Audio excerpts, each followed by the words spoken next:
Hi, I'm Coach Ryan Patrick, and in this short guide, we're going to give you our unique approach to recapturing shoulder mobility. Specifically, I'm going to be talking to my baseball pitchers, guys who over the course of a competitive season are going to lose some key ranges of motion that are critical for their success. Specifically, I'm going to talk about the loss of elbow extension, shoulder internal rotation, and hip internal rotation that can lead to compensatory strategies. Meaning, as you lose range of motion, you still want to throw gas while you're on the mound, but you have to find an alternative strategy if the range of motion is not available to you. This can overuse tissues in a certain way that can predispose you to the risk of injury. So we want to make sure that you not only stay healthy throughout the course of a season, we want to make sure that you move in an optimal way to maximize your power and explosiveness on the mound. Many pitchers we work with have a band routine. And while we're apathetic to the use of bands specifically, we're very insistent that having a strategy post-game to recapture these ranges of motion is absolutely critical to your success. Not only will it help you recover sooner and feel better, it'll allow you to separate yourself from the rest of the athletes who are unwilling to do this work. So in this short video, we're going to give you our unique perspective on how we think about recapturing mobility throughout the shoulder. And I'll tell you this, it's an inside-out approach that combines not just the shoulder joint, but the entire body to help make sure that you optimize the movement capabilities for pitching. Let's dive in. Throwing a baseball might be the fastest motion in sports. Your shoulder is going to rotate at roughly 7,000 degrees per second, an insane amount of speed and torque that is going through the shoulder joint. Many guys just want to kind of stretch it out because things feel tight. Your muscles can be tight for two reasons. Number one, the muscles are actually shortened. And number two, because the muscles are too long, imagine pulling a rubber band very far apart. There's a lot of tension in the rubber band, but stretching it further is not going to help release that tension. When muscles are tight and there's tension in the system, they're actually going to cause no length change in a muscle when you go to stretch.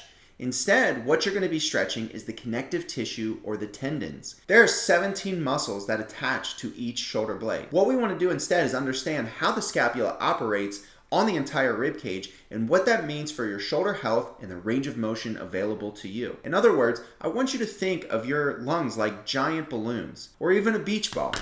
As you take a breath in, that beach ball needs to inflate in 3 dimensions. What we're talking about here is your rib cage, and the rib cage is really a home where the scapula sits. You see, the inside of this scapula is actually curved, and this curve matches up nicely to what the back of your rib cage should look like. Many athletes have a very flat upper back.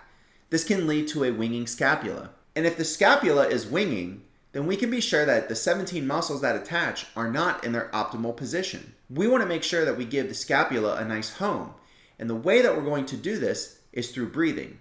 Now, many people think about breathing as simply air exchange. Breathing is a tool for performance, posture, stability, explosiveness, and even strength. The egg roll is a phenomenal activity for getting the upper back good and loose. By rolling from the base of the neck to the tailbone, we can start to use the ground like a foam roller, loosening up the muscles in the back. At the same time, you want to be as relaxed as possible during this activity so as not to increase the tension throughout the body. If you want to improve rotation through the entire body and simultaneously increase your shoulder stability, the Kettlebell Arm Bar is the absolute best exercise for you. It starts with you lying on your back and the kettlebell in front of your body. As you roll to your side, the kettlebell is going to shift to the outside of the shoulder, changing the relationship with where your arm is in space relative to your body, ensuring that we have a nice, stable shoulder structure. At the same time, we're going to improve rotation through the spine by rolling from the lower body all the way up to the upper body as we go to our side, and then in reverse order as we go to our back. The lateral stance wall rotation takes what we did in the arm bar and integrates it into a standing position.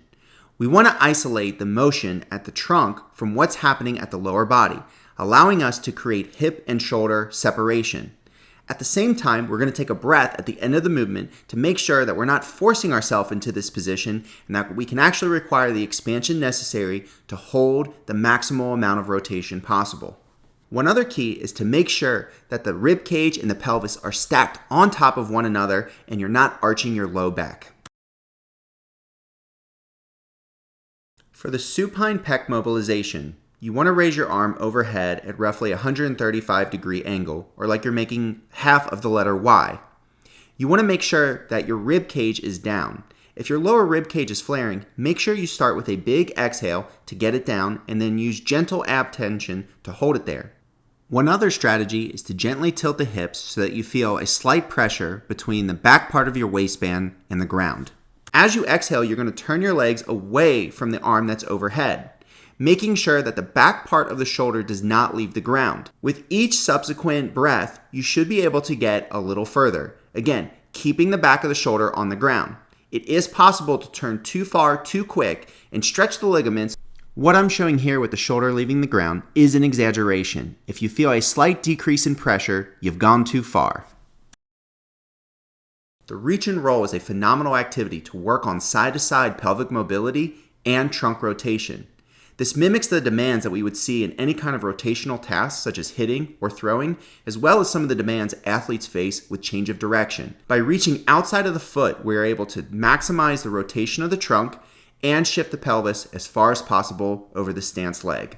You want to set up in a kneeling plank. This is going to allow you more control over the hip and spine position, neither rounding nor arching the back too much.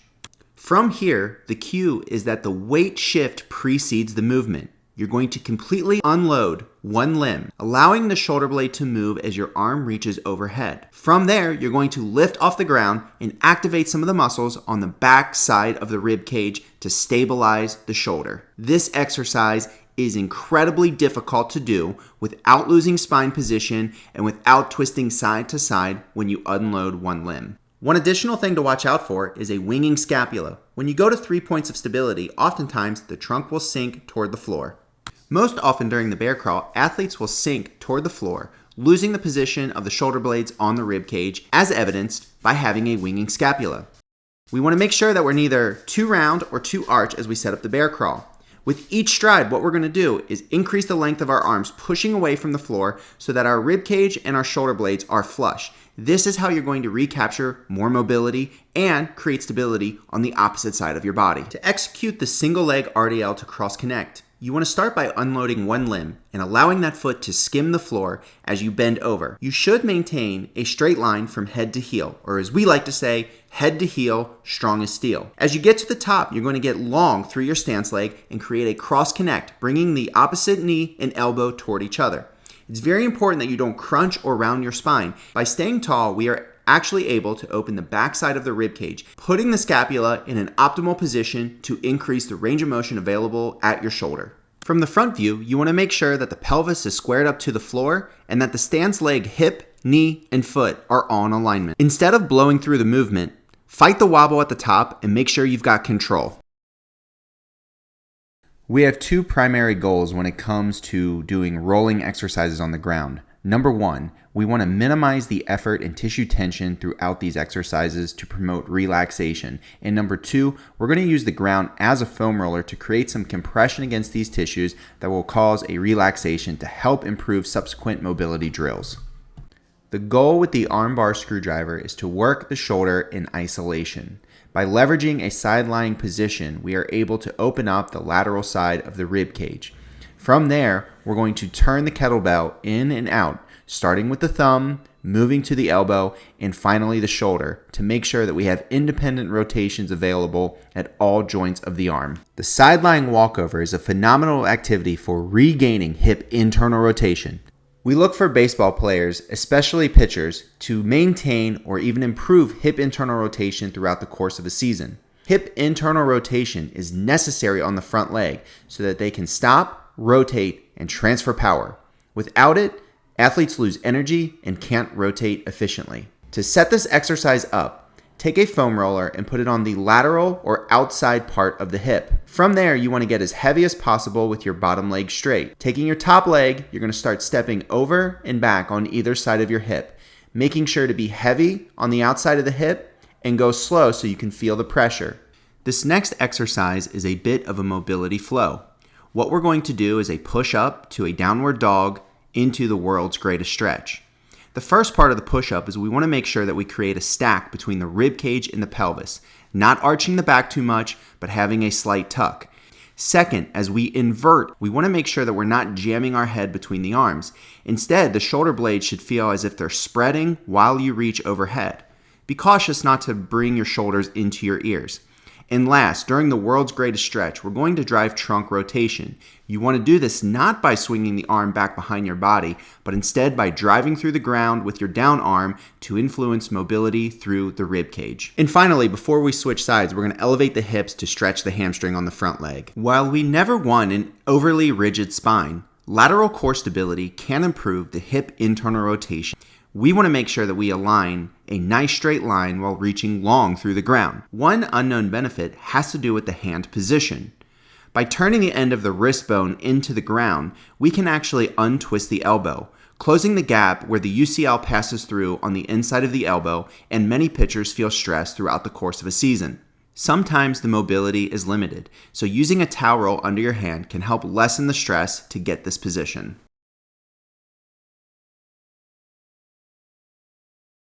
The reach and roll is a phenomenal activity to work on side-to-side pelvic mobility and trunk rotation.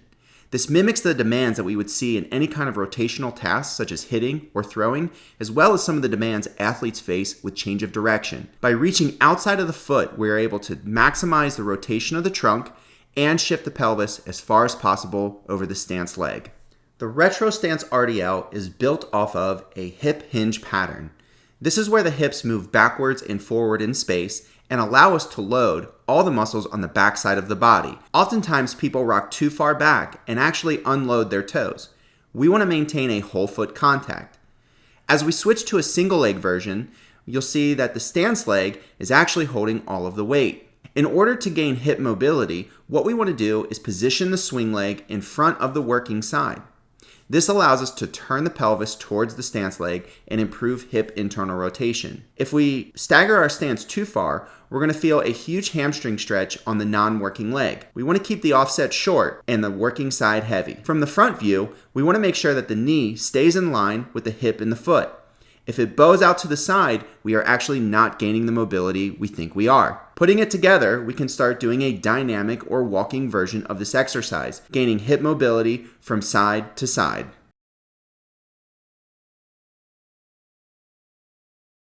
And finally, the walking scoop. Although this is primarily a hamstring stretch, the rounding of the spine as you execute the reach allows the upper back to loosen and the rib cage to expand, giving the scapula a more optimal position to rest.